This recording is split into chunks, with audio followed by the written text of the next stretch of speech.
सामाजिक न्याय व विशेष सहाय्य विभाग यांनी आयोजित केलेल्या नशामुक्त भारत अभियान व संविधान जागृती कार्यशाळेत मी आपल्या सर्वांचं स्वागत करतो। या कार्यक्रमासाठी मला वक्ते म्हणून सामाजिक न्याय व विशेष सहाय्य विभागाने बोलवलं आणि विशेषतः अविनाश सर, देवसरवार सर यांनी मला ही संधी उपलब्ध करून दिली, त्याबद्दल मी सर्वप्रथम त्यांचे आभार मानतो। आणि आजच्या या मला दिलेल्या विषयाकडे मी वळतो। आज जो विषय दिला तो ज्याला आपण तृतीयपंथी आणि समाजभार, त्याला इंग्लिशमध्ये ट्रान्सजेंडर असंही म्हटलं जातं, आणि याच्यामध्ये एक शब्द जो आहे तो आहे समाजभार, म्हणजे सोशल अवेअरनेस, सोशल कॉन्शियसनेस या कम्युनिटी बद्दल आपल्याला असणं अपेक्षित आहे। मी 3 मुख्य मुद्द्यांमध्ये माझी मांडणी करणार आहे आणि मला जो वेळ दिलेला आहे तेवढ्यामध्येच मी माझं विवेचन आपल्या समोर सादर करणार आहे। पहिलं माझं मांडणी असेल, हे जे जग आहे ज्याला आपण जसं इंग्लिशमध्ये म्हणतो आपण first word, third word, second word, third word and fourth word, तसंच मानवी समाजामध्ये आपण जीवन जगत असताना यांचं जग काय आहे, हे जग खऱ्या अर्थानं आणि खोलात जाऊन समजून घेण्याची गरज आहे। त्या दृष्टीने ज्या महत्वाच्या गोष्टी आहेत, पार्श्वभूमी आहे, संकल्पना आहेत, त्याचं विवेचन आपल्या समोर करणं खूप गरजेचं आहे। ते समजलं की ट्रान्सजेंडर जे आहे ते का आहे, कसं आहे, त्यांचे प्रश्न काय आहेत आणि आपण स्वतः समाज म्हणून त्याला कसा रिस्पॉन्स केला पाहिजे हे आपल्या लक्षात येऊ शकेल। सो पहिल्यांदा, आणि म्हणजे हा विषय मी जेव्हा बोलायचं ठरवलं, सरांनी मला जेव्हा दिला तेव्हा हा विषय खूप कॉम्प्लिकेटेड आहे, खूप मिक्स कन्सेप्ट आहे, इतका साधा हा विषय नाहीये आणि तोही सर्वांच्या समोर बोलायचा आहे। हा महत्वाच्या संकल्पना ज्या आहे मानवी जीवनातल्या, जसं माणसाची भूक ही महत्वाची गरज आहे, तसंच माणसाला पाणी लागतं, अन्न लागतं, पण तिसरा एक मुद्दा जो आपल्या धर्मग्रंथातही सांगितलेला, मैथून, याच्या बाबतीत आपला समाज फारसा बोलत नाही। या बाबतीत सार्वजनिक चर्चा आपण करत नाही, जरी ती आपली गरज असली तरी आपला समाज या बाबतीत अत्यंत ढोंगी आणि वरवर ह्या गोष्टी लपवणारा आणि दाबणारा आहे। आणि त्यामुळं आपल्या समाजातले असंख्य प्रश्न, अगदी स्त्री पुरुष नात्यांपासून तर ट्रान्सजेंडर पर्यंत अतिशय कॉम्प्लिकेटेड, अडचणीचे आणि आज आव्हानात्मक झालेले। अनेक लोक जेव्हा आपण सार्वजनिक चर्चा ऐकतो तेव्हा आपल्याला असं वाटतं की आपल्या विवाह संस्था तुटतायत, कुटुंब संस्था तुटतायत, काय आजकालची पिढी वागते, काय प्रकारचं कल्चर आहे, काय मुला मुलींचं सगळं जगणं आहे, या बाबतीत आपण सतत चर्चा करत असतो। पण आपण सायंटिफिकली, वैज्ञानिक दृष्टिकोनातनं जेंडर, सेक्स, सेक्स्युअलिटी आणि ट्रान्सजेंडर याला हात घालत नाही। आणि हेच काम पहिल्यांदा या समाजामध्ये र.धो. कर्वेंनी केलेलं आहे। दुर्दैवाने र.धो. कर्वेंवरचा जो ध्यास पर्व नावाचा चित्रपट आहे, अमोल पालेकर यांनी तो दिग्दर्शित केलेला आहे, तो आपण सर्वांनी बघायला पाहिजे की किती महत्वाचे विषय 18व्या 19व्या शतकामध्ये महाराष्ट्रातील सामाजिक सुधारकांनी हाताळलेले।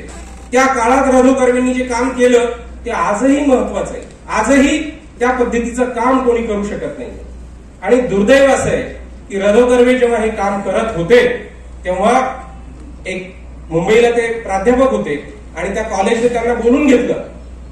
ते म्हणले, अरे तू हे जे काही काम करतोयस हे समाजाच्या विरोधी आहे, समाज विघातक आहे, यातला समाज बिघडेल आणि लैंगिक शिक्षण असेल, इतर गोष्टी असतील, हे सांगू नकोस, हे बंद कर, असा प्रचंड दबाव त्या कॉलेजवरती आला।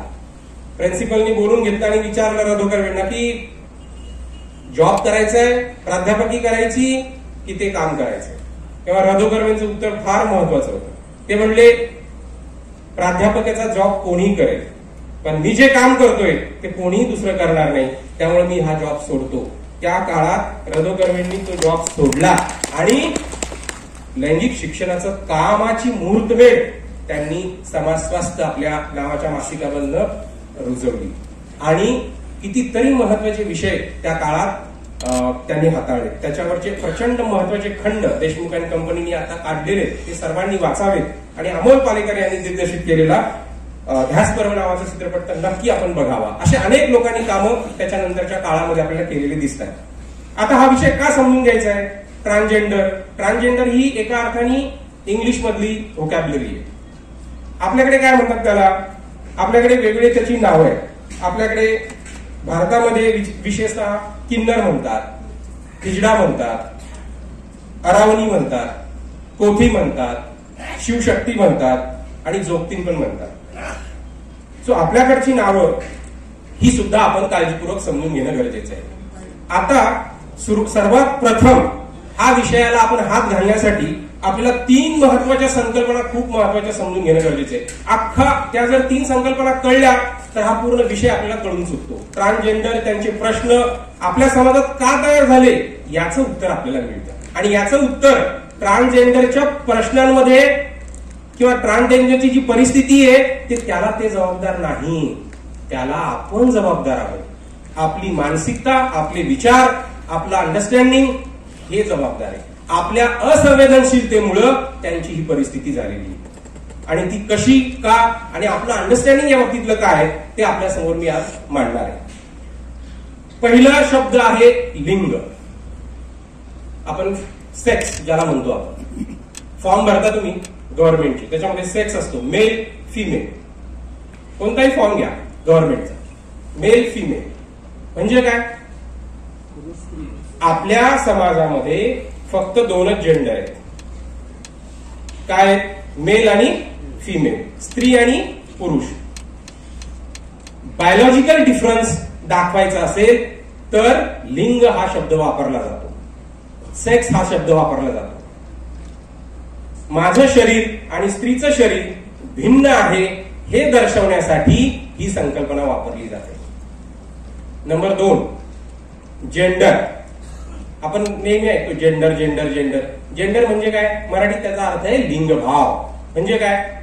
स्त्रीचं शरीर वेगळं आहे, माझं शरीर वेगळं आहे, निसर्गाने दोघांनाही वेगळे शरीर दिलेले, परंतु स्त्री म्हणजे काय, पुरुष म्हणजे काय या बाबतीतल्या ज्या व्याख्या समाजाने ठरवलेल्या आहेत त्या समजून घेण्यासाठी जेंडर ही संकल्पना वापरली जाते.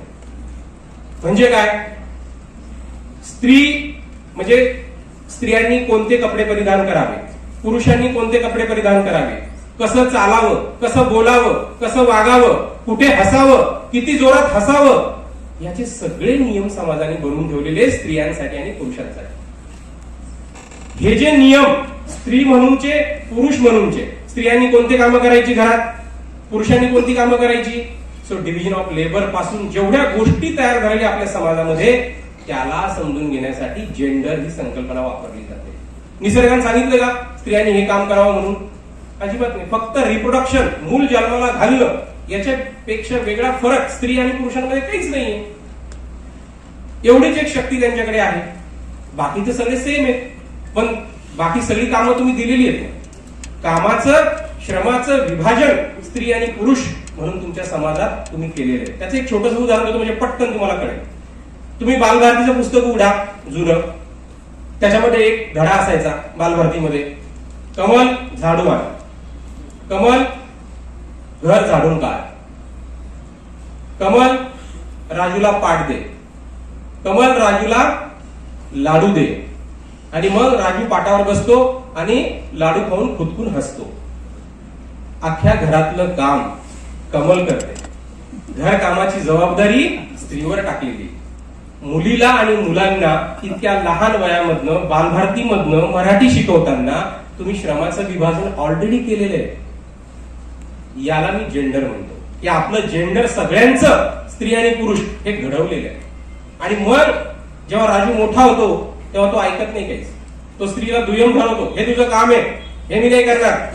लक्षात घ्या, हे खूप गंभीरपणे आज प्रश्न त्याच्या बाबतीत उभे झालेले. आपण जर हे लहानपणापासून गोष्टी लक्षात घेतल्या तर आपल्याला घराच्या कामाबद्दल पुरुषांनाही प्रेम असेल, स्त्रियांना पण प्रेम असेल.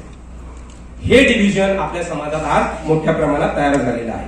तिसरी संकल्पना जी आहे लैंगिकता, याला इंग्लिशमध्ये सेक्शुअलिटी म्हणतात. असा शब्द जरी उच्चारला तर लोक म्हणजे त्यांच्या भोवळ्या होतात, म्हणजे आता हे काय, म्हणजे असे विषय सार्वजनिक बोलायचेत का असा. पण मी तुम्हाला आज एक महत्वाचं उदाहरण देऊन सांगणार आहे. हे गुलाबाचं फुल आहे आणि ह्या गुलाबाची एक पाकळी आपण काढली आणि याला जर असा स्पर्श केला तर मऊ लागतं आणि छान वाटतं. ही जी कृती मी केली ना, ही आहे लैंगिकता. आपल्याला दुर्दैवानं लैंगिकतेचा अर्थ म्हणजे स्त्री पुरुष संबंध एवढ्यापर्यंत शिकवलेले आहे आणि ते आपलं दुर्दैव आहे. हे आपलं ट्रेनिंग आणि ओरिएंटेशन अत्यंत धोकादायक आहे. त्याचं कारण हे का सांगतोय मी की ट्रान्सजेंडरचे जेव्हा प्रश्न येणार आहे तेव्हा हे क्लिअर तुमचं पाहिजे, तरच ट्रान्सजेंडरचा प्रश्न तुम्हाला खऱ्या अर्थानं कळेल. म्हणजे लैंगिकता म्हणजे काय, तर लैंगिकतेमध्ये स्पर्श आहे, विचार आहे, पर्स्पेक्टिव्ह आहे, दृष्टिकोन आहे, आवड आहे, सत्कार आहे, सन्मान आहे. मी आणि देशटवार सर कॉफी घेतोय, छान गप्पा करतोय, एकमेकांना छान गप्पा आम्ही केल्या, ती कृती सुद्धा लैंगिक आहे. इतकं व्यापक लैंगिकतेला बघायला लागेल. सचिन तेंडुलकर जेव्हा क्रिकेट खेळतो तेव्हा त्यातला क्रिकेटमधला आनंद मिळतो त्याला. मला आणि तुम्हाला आनंदाच्या सीमित व्याख्या शिकवलेल्या आहेत आणि हे आपलं सर्वांचं दुर्दैव आहे. आणि म्हणूनच त्यात प्रश्न आणि कॉन्ट्राडिक्शन प्रचंड आताच्या पिढीपुढे तयार झालेले. आजपर्यंत ते दाबलं जात होतं, आता ते दबत नाही. सो लैंगिकता म्हणजे पर्स्पेक्टिव्ह, विचार, दृष्टिकोन हे सर्व लैंगिकतेमध्ये येतं. त्यामुळे लैंगिकता म्हणजे फक्त संबंध ही व्याख्या एका अर्थाने संकुचित आहे. आपल्याला ब्रॉड, व्यापक या बाबतीत विचार करणं गरजेचं आहे. याचं कारण असं आहे की ट्रान्सजेंडरची जी परिस्थिती झालेली आहे त्याचं कारण असं आहे की त्यांचं शरीर आणि त्यांची अभिव्यक्ती आपल्याला मान्य होत नाही, त्यांची लैंगिकता आपल्याला मान्य होत नाही. मला सांगा, आपण आपल्या मित्रावरती प्रेम करतो, त्याला मदत करतो, त्याच्यासोबत राहतो, हे काय? ही लैंगिकताच आहे, लक्षात घ्या. हे लैंगिक ऍक्शनच आहे, ही कृती आहे. लैंगिक ऍक्शन असणं म्हणजे काय की अशा कृती की ज्या मला आवडतात करायला. हे आपल्याला जर आपण इतकी व्यापक त्याची व्याख्या केली तर ट्रान्सजेंडर आणि त्या संबंध जगातले प्रश्न आपल्याला चटकन लक्षात येतील आणि आपल्या कॉन्ट्रडिक्शन्स काय आहे, आपण काय घोळ घालून ठेवलेले आपल्या पिढ्यांचे, मुलांचे, मुलींचे, काय प्रकारे आयुष्य उद्ध्वस्त आपण करत आहोत हे सुद्धा लक्षात येईल. आता या जगाकडे आपण येऊया. कोणतं जग? ट्रान्सजेंडर, किंवा मी जरा व्यापक त्यातल्या महत्वाच्या गोष्टी सांगतो. त्याला आता इंग्लिशमध्ये LGBTIQA+ असं म्हटलं जातं. LGBTIQA+ अशी त्याला इंग्लिशमध्ये टर्म वापरली जाते. अगदी थोडक्यात मी सांगेन तुम्हाला, फक्त माझी लैंगिकतेची व्याख्या पक्की लक्षात ठेवायची. काय होतंय की आपल्याला स्त्री पुरुष संबंध हा डॉमिनंट आहे आणि तेवढंच आपल्या डोक्यात आहे. आणि रिप्रोडक्शन, मूल जन्माला घालणं, हेच आपल्या सगळ्या लैंगिक कृतींच्या सेंटर आहे आणि तेच प्रॉब्लेम आहे. त्याच्या व्यापक तुम्ही जोपर्यंत विचार करणार नाही तोपर्यंत ट्रान्सजेंडर तुम्ही समजून घेणार नाही. आता पहिलं L, लेस्बियन. एखाद्या आपल्या मायथॉलॉजीमध्ये पण आहे. याच्यामध्ये लेस्बियन मध्ये स्त्री आकर्षण राहतं. एखादी स्त्री आहे, दुसरी स्त्री आहे, त्या दोघांनाही एकमेकांबद्दलचं आकर्षण आहे. आकर्षण असणं वाईट नाहीये, प्रेम करणं एकमेकांबद्दलचं वाईट नाहीये. असं फिलिंग जर त्या स्त्रीचं असेल तर आपण त्याला काय म्हणणार? त्याला त्यांनी लेस्बियन असं म्हटलेलं आहे. त्याला आपण दुसरं आहे गे, जे समलिंगी आपण त्याला म्हणतो. समान सेक्स, मेल मेल, त्यांचं एकमेकांबद्दल प्रेम आहे, त्याला आपण गे असं म्हणतो. त्याला होमोसेक्शुअल असं पण शब्द इंग्लिशमध्ये वापरला जातो. तिसरं आहे, चौथं आहे बायसेक्शुअल, ज्यांना स्त्री पुरुष आणि पुरुष स्त्री किंवा स्त्री स्त्री पुरुष पुरुष असं सुद्धा आकर्षण असू शकतं. आणि हे याला आपण मराठीमध्ये उभयलिंगी असं आपण म्हणू शकतो. आणि जो पुढचा टप्पा आहे तो आहे ट्रान्सजेंडर, पाचवा. आता ट्रान्सजेंडर म्हणजे काय? जेव्हा ह्या इथे आल्या तेव्हा खरं आपल्याला काय प्रश्न पडलेले असतील? खरं आपल्याला लैंगिकतेबद्दलचे प्रश्न पडतात की बाबा हे ट्रान्सजेंडर काय करत असतील, यांची लैंगिकता कशी असेल, यांची फॅमिली कशी असेल, हे खरे प्रश्न आहेत आपल्या मनात. कारण आपण त्यांना माणूस असण्यापेक्षा त्यांचं सेक्शुअल ओरिएंटेशन काय हे जाणून घेण्यामध्ये आपल्याला इंटरेस्ट आहे. आणि मग आपल्याला लक्षात येतं की ट्रान्सजेंडर म्हणजे काय, तर ही एक व्यापक संकल्पना आहे.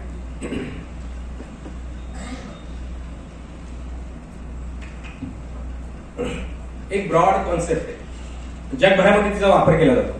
ट्रान्सजेंडर म्हणजे काय की जन्माने पुरुष आहे, म्हणजे मी पुरुष आहे, मला माझ्यामध्ये सगळे पुरुषाचे ऑर्गन्स आहेत, रिप्रोडक्टिव्ह ऑर्गन्स आहेत मला, पण मला आतून मी पुरुष असण्याचं मला काहीच वाटत नाही. मला आतून मी स्त्री आहे हे जाणवतं. आणि माझी अभिव्यक्ती, माझं वागणं, माझे कपडे मला मुलींसारखे परिधान करावेसे वाटतात. आता या फिलिंग्सला म्हणजे जन्मतः आवरण पुरुषाचं आहे पण आज स्त्री आहे, अशी व्यक्ती ट्रान्सजेंडर आहे. आता लक्षात घ्या, पुरुषाची बॉडी आहे, पुरुषाचे ऑर्गन्स आहेत, परंतु आतमध्ये फिलिंग्स ह्या सगळ्या स्त्रीच्या आहेत. अशा व्यक्तीला आपण ट्रान्सजेंडर, आणि भारतीयच्या संदर्भात वेगवेगळी नाव आहेत, आपण असं संबोधतो. पण ट्रान्सजेंडर पुरुष पण असू शकतो आणि स्त्री पण असू शकते. पुरुष कोण की जो पुरुष स्त्री म्हणून जन्माला आली, तिला स्त्रीचे ऑर्गन्स आहेत, पण तिची अभिव्यक्ती आतून पुरुष असण्याची आहे. आलं लक्षात? ट्रान्सजेंडर मधले हे महत्वाचं मुख्य. आता तुम्ही मला तर हे काहीतरी आजार आहे, मानसिक आहे, असं बिलकुल काही नाही. का वाटतं तुम्हाला असं? कारण तुम्हाला फक्त माहितीये निसर्गामध्ये दोनच जेंडर आहे, मेल फिमेल. त्याच्या पलीकडे तुमचा विचारच केलेला नाहीये, तुम्हाला कोणी सांगितलेलंच नाहीये, तुम्हाला त्या बाबतीत माहिती नाहीये, म्हणून ते ऍक्सेप्ट होत नाहीये, म्हणून ते डायजेस्ट होत नाहीये. आता असं ते निसर्गानेच दिलेलं आहे त्यांना, म्हणून त्यांना एका अर्थाने स्वतःचं शरीर त्यांना बदलावं असं वाटतं. जरी ती पुरुषाचं बॉडी असेल तरी ते त्याला स्त्रियांसारखं राहावं असं वाटतं, स्त्रियांचे कपडे परिधान करावेसे वाटतात, आणि अभिव्यक्ती व्यक्त होणं हे स्त्री म्हणून त्यांना आवडतं. आता यात चूक काहीच नाही एका अर्थाने. चूक आणि बरोबर कसं ठरवणार तुम्ही? ज्या व्यक्तीला ज्याच्यात आनंद वाटतो ते ती घेणार, त्याचा इसेन्स त्याच्यामध्ये. तसंच स्त्रीचं आहे, एखादी स्त्री जन्माने स्त्री आहे परंतु तिची अभिव्यक्ती पूर्ण पुरुष म्हणून आहे. अशा वेळेस ती कपडे चेंज करणार, पुरुषासारखे ड्रेस घालणार, पुरुषासारखी अभिव्यक्ती ती करणार. हे आपल्याला समजून घेणं गरजेचं आहे. आता हे ट्रान्सजेंडर मध्ये दोन प्रकार आहेत, हे थोडं काळजीपूर्वक समजून घ्या. दोन प्रकार, एक मी जे सांगितलं त्यांना अभिव्यक्ती एक आहे आणि जन्म त्यांचा पुरुष म्हणून झालेला आहे, जन्म त्यांचा स्त्री म्हणून झालाय, अभिव्यक्ती स्त्री म्हणून पुरुष म्हणून आहे. हे झालं एक साईड. दुसरी साईड काय? दुसरी साईड ही आहे की trans women and trans male हे सुद्धा आहे. दुसरा प्रकार तो काय आहे? तर तो हा आहे की शरीर जरी पुरुषाचं असलं तरी अभिव्यक्ती स्त्रीची आहे, परंतु त्यांनी स्वतःचे ऑर्गन सुद्धा ट्रान्सप्लांट केलेले, बदललेले, शस्त्रक्रिया करून, इतर वेगळ्या गोष्टी करून. असे जे आहेत त्याला ट्रान्स विमेन, ट्रान्स मेन असं म्हटलं जातं. जगभरामध्ये हे पुरुष आहेत, मोठमोठ्या कम्युनिटी आहेत त्यांच्या, अनेक देशांमध्ये, भारतामध्ये सुद्धा आहेत. पण या दोघांमध्ये फरक काय? एकाने शस्त्रक्रिया केलेली आहे परंतु त्यांच्यामध्ये शिक्षणाचं प्रमाण जास्त आहे, त्यांच्यामध्ये मेन स्ट्रीम मध्ये ते आहे. आणि दुसरे जे आहेत मग त्याच्यामध्ये किन्नर असेल, हिजडा असेल, हे जे आहेत यांची एक ट्रॅडिशन आहे, शिष्य परंपरा आहे, त्यांची एक धार्मिक परंपरा आहे, त्यांचं एक दैवत आहे, शिष्य परंपरा आहे. त्यानुसार त्यांची गोष्ट किंवा त्यांचं सगळं कम्युनिटी काम करते. इकडे तसं नाही. इकडे ते इंडिव्हिज्युअल असतात, कॉमन पीपल सारखे असतात, शस्त्रक्रिया केलेली आहे, अभिव्यक्ती त्यांची त्या प्रकारची असते आणि ते जीवन जगत असतात. हे झालं ट्रान्सजेंडर, त्याच्यामधले दोन फरक. आता या ट्रान्सजेंडरच्या बाबतीत गव्हर्नमेंटनी कायदे पास केलेले आहेत त्यांना लग्न करण्याचा सुद्धा अधिकार दिलेला आहे. सेम सेक्सला अधिकार कायद्याने दिलेला नाही, पण ट्रान्सजेंडरला कायद्याने अधिकार आता दिलेला आहे. जे नवीन जजमेंट आला आत्ताचं अलीकडचं, सुप्रीम कोर्टाने त्यात स्पष्ट सांगितलं ट्रान्सजेंडर ही विमेन आहे, त्यामुळे तिला पूर्ण अधिकार आहे लग्न करण्याचा. ही गोष्ट त्या कायद्यामध्ये दिलेली, आता नवीन जो आला तो, त्याच्यावरची प्रचंड डिबेट, कायद्याच्या चळवळी, विरोध, सगळ्या गोष्टी सुरू आहेत जगभरामध्ये. पण आता सुप्रीम कोर्टाने ट्रान्सजेंडरच्या बाबतीत अनेक महत्वाचे निर्णय घेतलेले. त्या कायद्यामध्ये अनेक गोष्टी आहेत की त्या सगळ्या सांगत नाही, तो अजून वेगळा विषय होईल. आता पुढचा LGBT ट्रान्सजेंडर बघितलं आपण. आता आहे I, LGBTI. आय म्हणजे काय? आय म्हणजे इंट्रासेक्स. इंट्रासेक्स म्हणजे काय? तर इंट्रासेक्स म्हणजे असं मूल जन्माला येतं की ज्याला स्त्रीचे पण ऑर्गन्स आहेत आणि पुरुषाचे पण ऑर्गन्स आहेत. याचं प्रमाण कमी आहे, पण आहे असे मुलं ज्याला स्त्रीचे पण ऑर्गन्स आहेत आणि पुरुषाचे पण ऑर्गन्स आहेत, आणि त्या ऑर्गन्स मुळे तो स्त्री आहे की पुरुष आहे हे ठरवता येतं. हे चॅलेंज, त्याला इंट्रासेक्स असं म्हटलेलं आहे. आणि त्यामुळे कल्पना करा, थोडीशी इमॅजिन करा, ज्या समाजामध्ये मेल आणि फिमेल हेच अस्तित्वात आहे, हेच योग्य आहे आणि हेच बरोबर आहे, अशी जिथे धारणा असेल, अशा कुटुंबामध्ये जर असं मूल जन्माला आलं तर त्याची अवस्था काय होत असेल? त्याची अवस्था अक्षरशः त्याचा कॉन्फिडन्स, त्याचं जगणं, त्याचं बाहेर राहणं, बाहेर फिरणं, सगळं त्याचं आत्मविश्वास मारून टाकणार असतं. इतकं खच्चीकरण त्या मुलाचं होतं, मुलीचं होतं की ती उभीच राहू शकत नाही. तिला कुटुंब टाकून देतं, कम्युनिटी टाकून देते, मित्र टाकून देतात. अशा सगळ्या परिस्थितीमध्ये त्यांच्यासाठी फक्त तुम्ही दोनच मार्ग ठेवता. एक भीक मागणे आणि दुसरं सेक्स वर्क करणे. तुम्ही स्वीकारलं नाही, तुम्ही समाजामध्ये, जगामध्ये वेगवेगळे स्त्री पुरुषापेक्षाही वेगळे जेंडर असू शकतात, असतात, हे तुम्ही मान्य न केल्यामुळं त्यांना दोनच पर्याय शिल्लक राहतात. त्यांची हॉटेल बंद का पाडली? सिंपल आहे. असं कुठं असतं का? अशी व्यक्ती असू शकते का? हिच्या हातचं खायचं का? ही मानसिकता आजही संपलेली नाही. आपण हे खूप गंभीर एका अर्थाने समजून घेणे. मी आय वरती आलो होतो, त्याला इंट्रासेक्स असं म्हटलं जातं, आणि त्याच्यामध्ये कळत नाही की तो स्त्री आहे की पुरुष आहे. आता गडबड अशी आहे, अनेक जणांना असं लक्षात येईल की इंट्रासेक्स जे आहेत, हे जे स्त्री पुरुष आहेत, यांचं बॉडीज म्हणजे एका अर्थाने मिक्स आहे. आता त्याला ठरवायचं काय? हा सगळ्यात गंभीर प्रश्न आहे, चॅलेंजिंग आहे. म्हणून त्याला इंट्रासेक्स त्यांनी नाव दिलेलं आहे.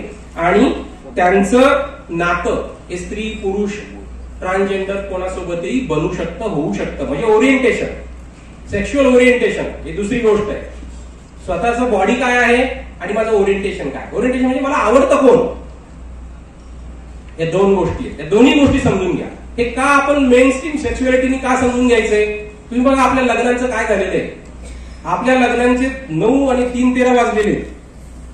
जरा खोलात तिथे जाऊन बघा सगळ्या मॅरेज आणि फॅमिली कोर्टामध्ये काय परिस्थिती आहे आपल्या सगळ्या समाजाची. कारण आम्ही सायंटिफिक समजून घ्यायला तयारच नाहीये की प्रत्येकाचा ड्राईव्ह हा वेगवेगळा आहे. हे जोपर्यंत तुम्ही काळजीपूर्वक समजून घेत नाही तोपर्यंत प्रश्न गुंते प्रचंड वाढत जाणार आहे. आता त्यातलं आय झाल्यानंतर क्यू आहे, क्युअर, ज्याला क्युअर कम्युनिटी पण म्हणतात. ही एक व्यापक संकल्पना आहे.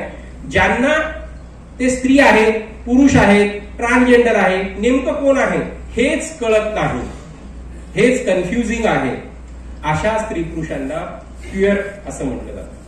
क्युअर कल्चर ही ब्रॉड एक संकल्पना आहे. म्हणजे अजून त्यांना फिक्स होत नाही त्यांचं स्वतः काय आहे, त्यांचं चालणं, बोलणं, वागणं हे त्यांना फिक्स न झाल्यामुळं त्यांना स्वतःच्या लिंगाच्या आणि लैंगिकतेची अजून ओळख झालेली नाही. त्यांना आपण क्वीर म्हणतो. त्याच्या पुढचा आणि शेवटचा जो आहे एसेक्शुअल. एसेक्शुअल म्हणजे काय? असे स्त्री पुरुष की जे ट्रान्सजेंडर असू शकतो, म्हणजे त्यांना लैंगिकतेमध्ये इंटरेस्टच नाही, त्यांना लग्नामध्ये इंटरेस्ट नाही, मग स्त्री असू शकते, पुरुष पण असू शकते. हे जर आपल्याला माहिती नसेल तर आपण जे लग्न लावून देतोय त्याचं काय होणार आहे, त्यातले कॉन्ट्रडिक्शन काय होणार आहे हे आपल्या समोर आहे.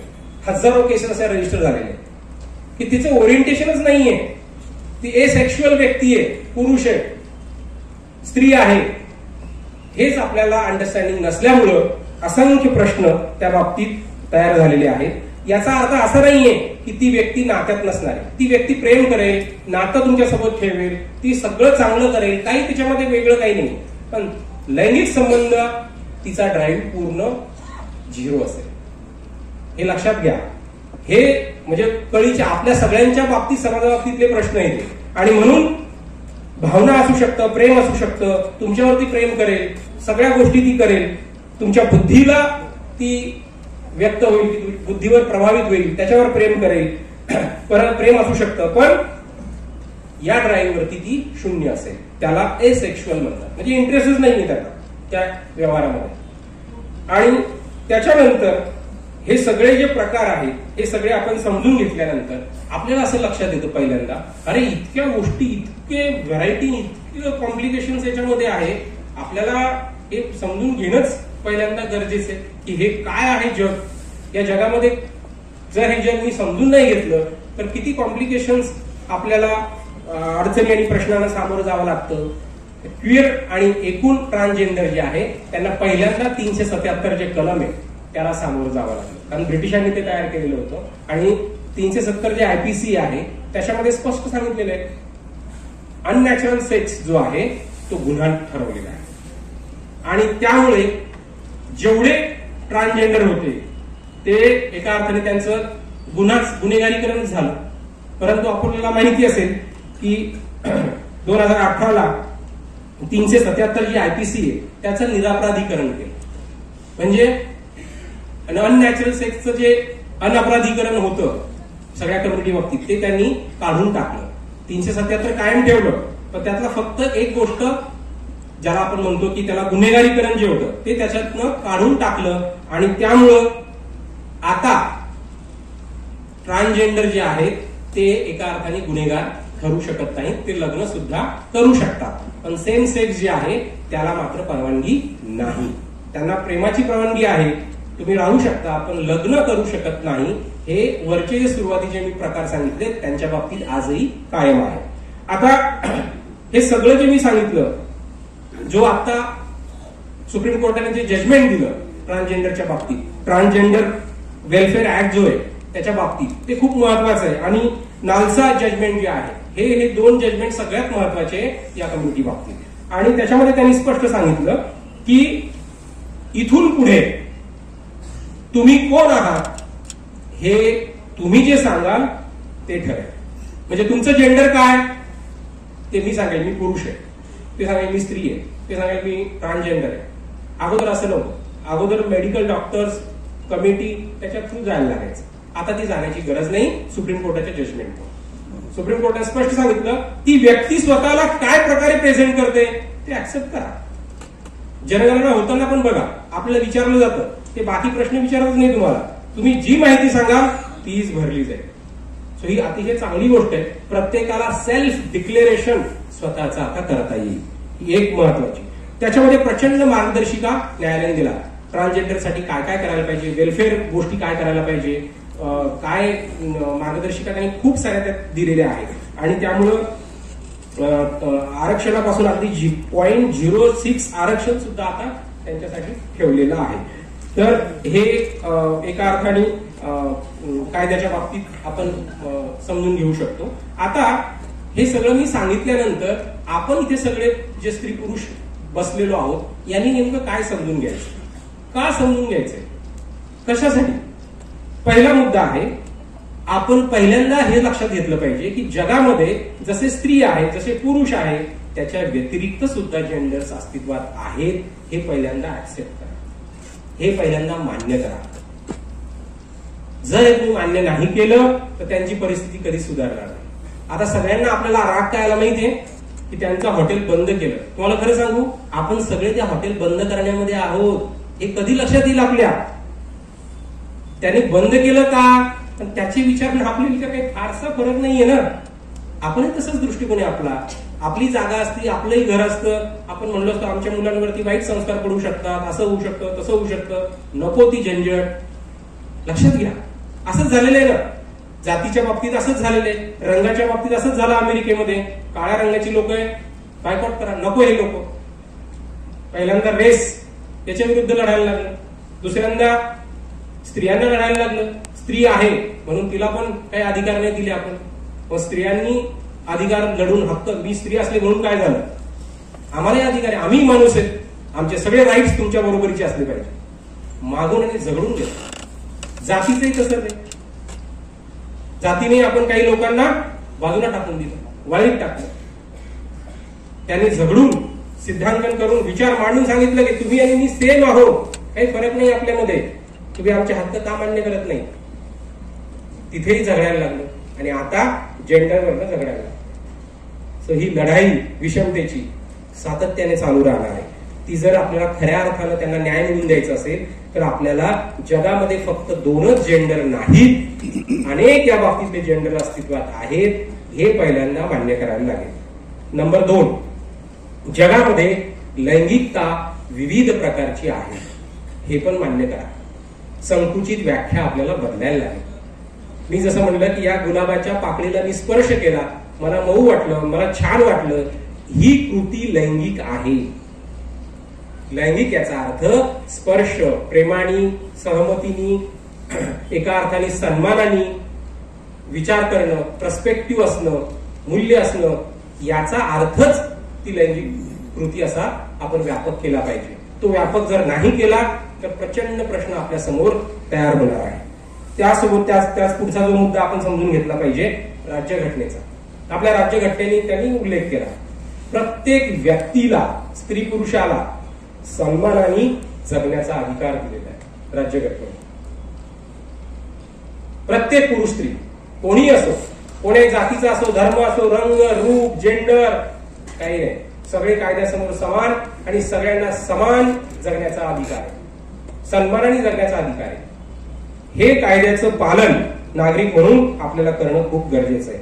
भारतामध्ये काही अभ्यासानुसार 2.5% म्हणजे जवळजवळ 2.5-3 कोटी संख्या ही सर्व ट्रान्सजेंडर आणि सगळेच त्याच्यामधले म्हणजे लेस्बियन, गे, बायसेक्शुअल, ट्रान्सजेंडर, इंट्रासेक्स हे सगळे मिळून 2.5-3 कोटीच्या पुढे जाऊ शकते. पुण्यामध्ये पण मोठी संख्या आहे आणि इतर अनेक ठिकाणी सुद्धा आहे. आता अनेक वेळेस आपल्याला असा प्रश्न पडू शकतो की अगोदर फारसं काही नव्हतं, आम्ही बघायचो इतकं, पण आता हे फार प्रमाण वाढलं, कारण आता एक्सप्रेशन वाढलं.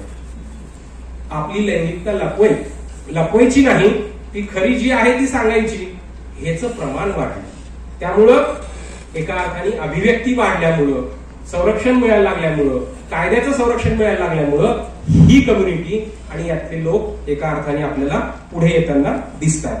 जवळपास आपल्याला असं दिसेल की लातूर जिल्ह्यामध्ये सुद्धा म्हणजे माझ्या माहितीनुसार 60 ते 65 ट्रान्सजेंडर पूर्ण लातूर जिल्ह्यामध्ये आहेत. अर्थात तो आकडा फिक्स नाहीये, त्याच्यात कमी जास्त असू शकतं. तिसरं, आपण एका अर्थाने हा मेंटल आजार आहे, हे काहीतरी सायकॅट्रिकल प्रॉब्लेम आहे आणि याला ट्रीटमेंट दिली पाहिजे, गोळ्या दिल्या पाहिजे आणि ते सगळं केलं पाहिजे म्हणजे नीट होईल. Completely wrong. सगळं मेडिकल जगातलं सगळं बघा, डॉक्टर घ्या, सायकॅट्रिस्टला भेटा, सगळ्यांना भेटा, हे काही नाहीये. ही फक्त अभिव्यक्ती आहे की ते आणि आपण काही फरक नाहीये, फक्त बॉडी आणि चुकी, आपण असं म्हणू की चुकीच्या बॉडीमध्ये गेली व्यक्ती, एवढंच आहे, बाकी काही नाहीये. सो त्याला इतकं घाबरण्याचं काय कारण आहे? आणि तुमच्या संस्कृतीमध्ये नाहीये का? तुमच्या महाभारत, रामायण आणि सगळ्या दंतकथांमध्ये आणि महाकाव्यांमध्ये सगळे उल्लेख आहे हिजड्यांचे. हिजरा ही अरबी शब्द आहे.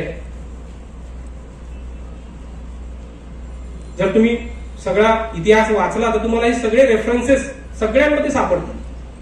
सो हा ऍक्सेप्टन्स सोसायटीचा त्यांच्या बाबतीत आजही आपल्याला दिसत नाहीये. आणि त्यामुळे आता या सगळ्यांच्या समोरची आव्हानं काय, हा शेवटचा माझा पॉइंट आहे. काय चॅलेंजेस आहेत या कम्युनिटी समोर?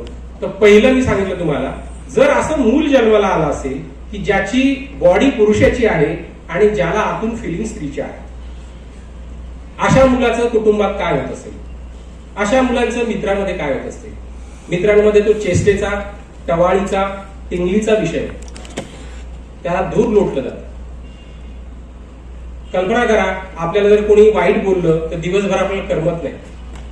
जर आयुष्यभर कोणी आपली टिंगल टवाळी करत असेल, आपल्या शरीराच्या हावभावावरून आपली कुत्सित विरोध करत असेल, तर आपली स्थिती मेंटली काय आहे, मानसिकरित्या किती खच्चीकरण होईल त्या व्यक्तीचं.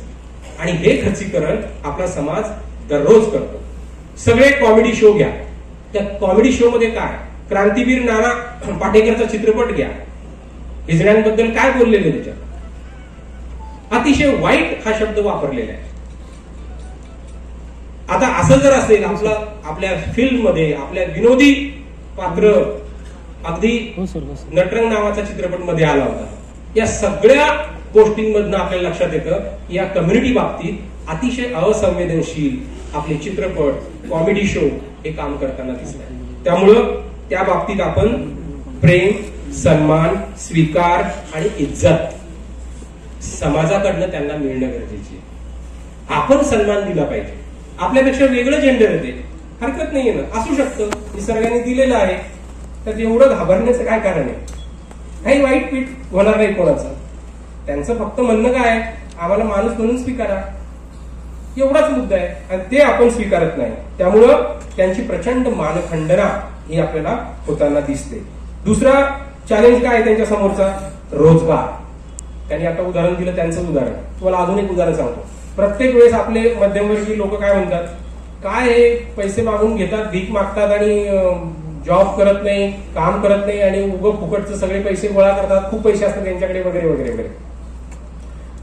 साधा प्रश्न आहे, तुमच्या हॉटेलमध्ये तुम्ही वेटर बॉय म्हणून ठेवाल का त्यांना?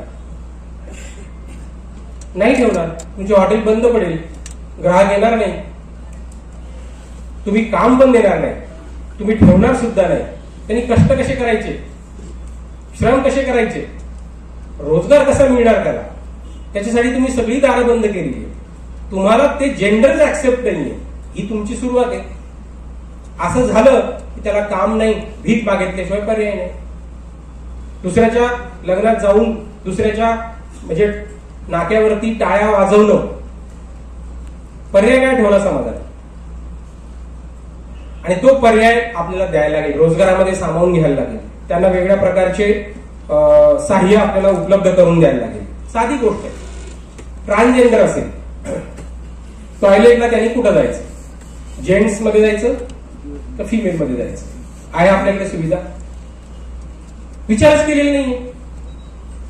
आपण आपल्या शहराचं नियोजन करताना, आपल्या सार्वजनिक जीवनाचं नियोजन करताना सलून पासून, टॉयलेट पासून आपल्याकडे नियोजन नाही. तुम्हाला माहितीये, अनेक स्त्रिया ट्रान्सजेंडरला मारहाण झालेली आहे. स्त्रियांच्या याच्यात गेला, पुरुष म्हणून आहे म्हणून मारहाण केली, पुरुषांच्या याच्यात गेला, स्त्री म्हणून त्याला तिथनं हाताळलं.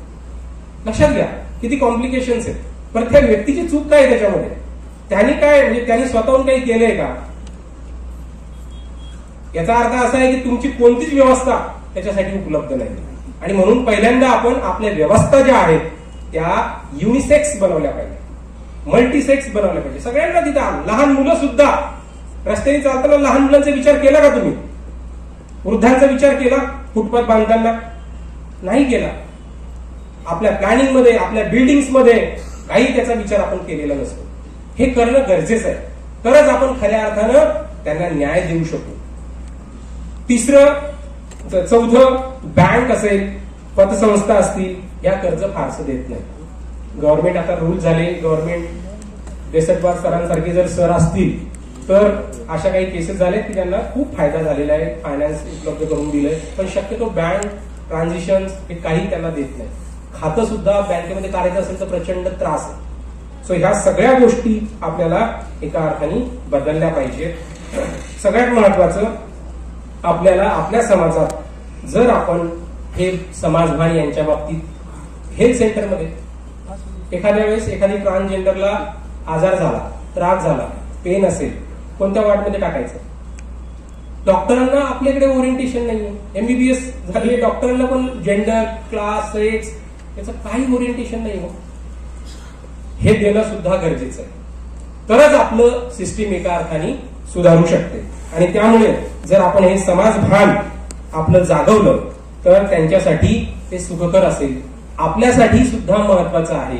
याचं दुसरं म्हणजे सगळ्यात महत्वाचं की बऱ्याच वेळेस लोक असं म्हणतात की ते टाळ्या वाजवतात आणि मोठमोठ्याने टाळ्या वाजवतात वगैरे वगैरे. सकाळपासून माऊली ते बसलेले आहेत, एकदाही टाळ्या वाजवल्या नाही. याचं कारण काय माहितीये का? तुम्ही सगळ्यांनी सन्मान दिला, पुढे बसवलं, तुम्ही सगळ्यांनी त्यांच्यासाठी टाळ्या वाजवल्या म्हणून त्यांना टाळ्या वाजवण्याची गरज नाही. टाळी वाजवणं हे तुमचं लक्ष वेधून घेणं आहे, तुम्हाला आवाज देणं आहे. तुम्ही ऐकत नाही म्हणून मोठ्याने टाळी वाजवायला लागते. हे पहिल्यांदा लक्षात घ्या.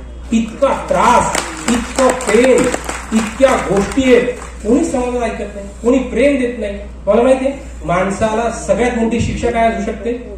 माणसाला सगळ्यात मोठी शिक्षा कोणाचंच प्रेम न मिळणं, सन्मान न मिळणं.